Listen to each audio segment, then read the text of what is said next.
লোকসভা নিৰ্বাচনৰ ফলাফলৰ পাছতে এক ডাঙৰ খবৰ আহি পৰিছে। চৰকাৰ গঠনৰ বাবে কুট কৌশল ৰচনা কৰিছে কংগ্ৰেছে। সংখ্যা গৰিষ্ঠতা নাপালেও ইণ্ডিয়াই গঠন কৰিব পাৰে চৰকাৰ। নীতিশ কুমাৰ আৰু চন্দ্ৰবাবু নাইডুই যিফালে যাব সেইফালে চৰকাৰ গঠন কৰিব। নীতিশ কুমাৰ আৰু চন্দ্ৰবাবু নাইডুৰ ওপৰতে এতিয়া বিজেপি আৰু কংগ্ৰেছৰ ভৱিষ্যত নিৰ্ভৰ কৰি আছে। এনডিএ এলায়েন্সত নীতিশ কুমাৰ আৰু চন্দ্ৰবাবু থাকিলে চৰকাৰ গঠন কৰিব পাৰিব বিজেপিয়ে, আৰু ইণ্ডিয়া এলায়েন্সত নীতিশ কুমাৰ আৰু চন্দ্ৰবাবু আহিলেই কংগ্ৰেছে চৰকাৰ গঠন কৰিব পাৰিব। এতিয়া দুয়োটা দলৰ বাবে বিজেপি আৰু কংগ্ৰেছৰ বাবে নয়নৰ মণি হৈ পৰিছে নীতিশ কুমাৰ আৰু চন্দ্ৰবাবু নাইডু। এই দুয়োজন নেতা যিফালে যাব সেইফালেই চৰকাৰ গঠন কৰিব পাৰিব। দুয়োটা দলেই বিজেপি আৰু কংগ্ৰেছে আজি এক বৈঠকৰ আহ্বান জনাইছে, আৰু সেই বৈঠকত কি হয় বৈঠকৰ অন্ত পৰাৰ পাছতহে আমি ক'ব পাৰিম নীতিশ কুমাৰ আৰু চন্দ্ৰবাবু নাইডু কোনটো এলায়েন্সত থাকে, এনডিএ নে ইণ্ডিয়া এলায়েন্সত। নীতিশ কুমাৰ আৰু চন্দ্ৰবাবু নাইডুই যদি লুটি বাগৰ মাৰে তেনেহ'লে বিপদ হ'ব পাৰে বিজেপিৰ। দিল্লীত বিজেপিৰ বাবে সহজ নহ'ব চৰকাৰ গঠনৰ পথ। একক সংখ্যা গৰিষ্ঠতা লাভ নকৰা বিজেপিত এতিয়া ঘূৰ আশংকা। ইফালে চৰকাৰ গঠনৰ কুচকাৱাজ ইণ্ডিয়া মিত্ৰজোঁটৰ আশা এৰি দিয়া নাই ইণ্ডিয়াই। নীতিশ কুমাৰ আৰু চন্দ্ৰবাবু নাইডুৰ সৈতে যোগাযোগ কৰিছে ইণ্ডিয়াৰ কেইবাগৰাকীও হাই প্ৰফাইল নেতাই। যিকোনো মুহূৰ্ততে সলনি হ'ব পাৰে চৰকাৰৰ প্ৰেক্ষাপট। আন এটা খবৰ, নতুন চৰকাৰ গঠনৰ বাবে দিল্লীত উপস্থিত নীতিশ কুমাৰ, সমান্তৰালভাৱে উপস্থিত চন্দ্ৰবাবু নাইডু। নীতিশ আৰু চন্দ্ৰবাবু নাইডু আৰু এনডিএৰ অন্যান্য নেতাসকল উপস্থিত দিল্লীত। এক ডাঙৰ খবৰ জনাই আছো, আজি একেখন বিমানতে দেখিবলৈ পোৱা গৈছে দিল্লী অভিমুখে যাত্ৰা কৰা নীতিশ কুমাৰ আৰু তেজস্বী যাদৱ। 2 ঘণ্টাৰ যাত্ৰা পথত চাচাক হৈমান কৰিব পাৰিবনে ভতিজাই? দুয়োজন নেতা নীতিশ কুমাৰ আৰু চন্দ্ৰবাবুৰ নাইডুৰ ওপৰতে এতিয়া ভৱিষ্যত নিৰ্ভৰ কৰি আছে দুয়োটা ৰাষ্ট্ৰীয় দলৰ কংগ্ৰেছ আৰু বিজেপিৰ। এতিয়া কোনটো এলায়েন্সত থাকে নীতিশ কুমাৰ আৰু চন্দ্ৰবাবু নাইডু সেয়াহে দুয়োটা দলৰ বৈঠকৰ অন্তত ক'ব পৰা যাব। আৰু এই মুহূৰ্তত সামাজিক মাধ্যমত এটা ভিডিঅ' এতিয়া তোলপাৰৰ সৃষ্টি কৰিছে।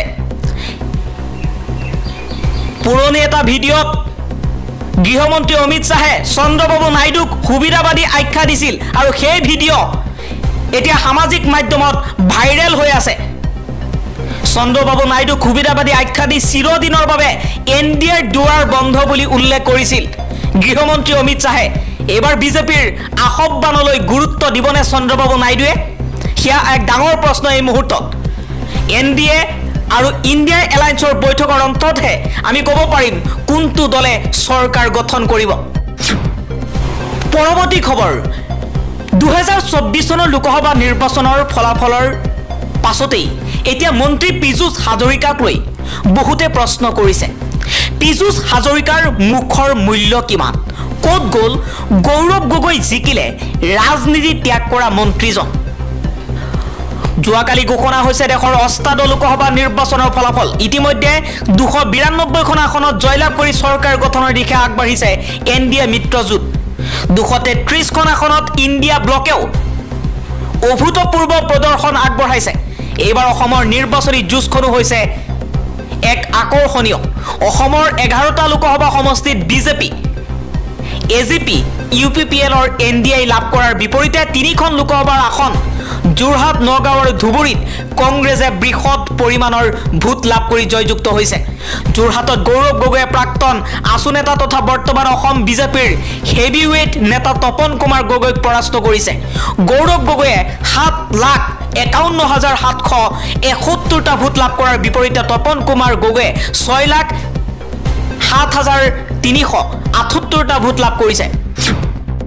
আন এটা খবৰ, শাসকীয় বিধায়কৰ সামাজিক মাধ্যমত বিৰোধীৰ প্ৰশংসা। এতিয়া বিৰোধীক প্ৰশংসা কৰাৰ বাবেই গৰজি উঠিল মুখ্যমন্ত্ৰী হিমন্ত বিশ্ব শৰ্মা। জ্বলা জুইত ঘিউ ডালিলে শাসকীয় বিধায়ক মৃণাল শইকীয়াৰ এটা সামাজিক মাধ্যমৰ পোষ্টে। নৰেন্দ্ৰ মোদীক অভিনন্দন জনোৱাৰ সলনি বিৰোধী পক্ষৰ বিজয়ী প্ৰাৰ্থীক অভিনন্দন জ্ঞাপন কৰি মুখ্যমন্ত্ৰীৰ ৰুখত পৰিছে বিধায়ক মৃণাল শইকীয়া।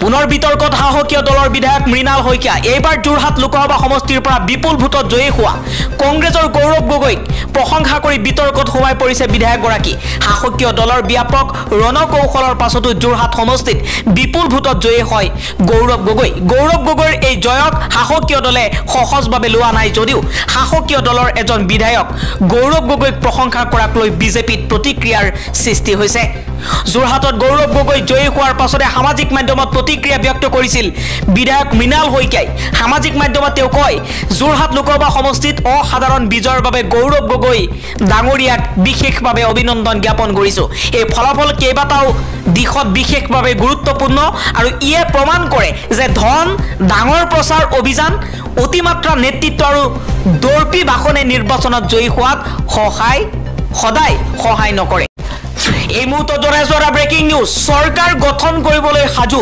বিজেপি তৃতীয়বাৰলৈ দেশৰ প্ৰধানমন্ত্ৰী হ'ব নৰেন্দ্ৰ মোদী এনডিএ আৰু ইণ্ডিয়া এলায়েন্সে সৰ্বমুঠ কিমানখিনি আসনত জয়লাভ কৰিছে বিতং তথ্য আজি আপোনালোকক আপডেট দিবলৈ চেষ্টা কৰিম আৰু লগতে অসমৰ 14খন লোকসভা সমষ্টিৰ ভিতৰত বিজেপিয়ে কংগ্ৰেছে আৰু ইউপিপিএল অগপই কিমানখিনি আসন লাভ কৰিছে আৰু অসমৰ 14খন লোকসভা সমষ্টিত কোনজন প্ৰাৰ্থীয়ে সৰ্বমুঠ কিমানখিনি ভোট লাভ কৰিছে আৰু কিমান ভোটত জয়যুক্ত হৈছে সেই তথ্যও আজি আপোনালোকক দিম এবাৰ অসমত মুখ্যমন্ত্ৰী হিমন্ত বিশ্ব শৰ্মাৰ আশাত চেঁচা পাৰি পৰিছে হিমন্ত বিশ্ব শৰ্মাই আশা কৰিছিল গৌৰৱ গগৈক যেনেকেই নহওক হৰুৱাবলৈ কিন্তু গৌৰৱ গগৈক যোৰহাটবাসীয়ে বিপুল ভোটত পৰাজিত কৰাৰ পৰিৱৰ্তে জয়ীহে কৰিলে মুখ্যমন্ত্ৰী হিমন্ত বিশ্ব শৰ্মাই যি আশা কৰিছিল তাৰ বিপৰীত ছবি এবাৰ যোৰহাটবাসীয়ে দেখুৱালে সাম্প্ৰদায়িক মন্তব্যৰ আশ্ৰয়ক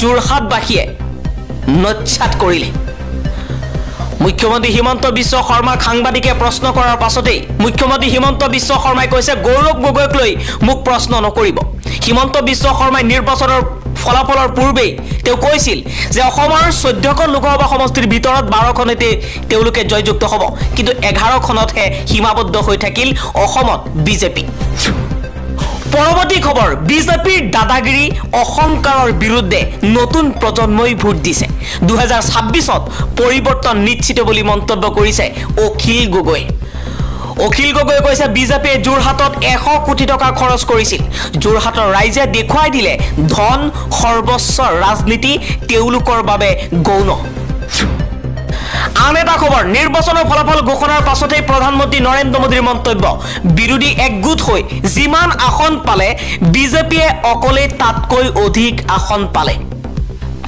প্ৰধানমন্ত্ৰী মোদীয়ে ক'লে বিজেপিয়ে অকলেই 240খন আসন লাভ কৰিছে আৰু ইণ্ডিয়া এলায়েন্সে মিলি লাভ কৰিছে 234খন আসন লাভ কৰিছে ইয়া বিজেপিৰ বাবে বৃহৎ জয় বুলি মন্তব্য কৰিছে প্ৰধানমন্ত্ৰী নৰেন্দ্ৰ মোদীয়ে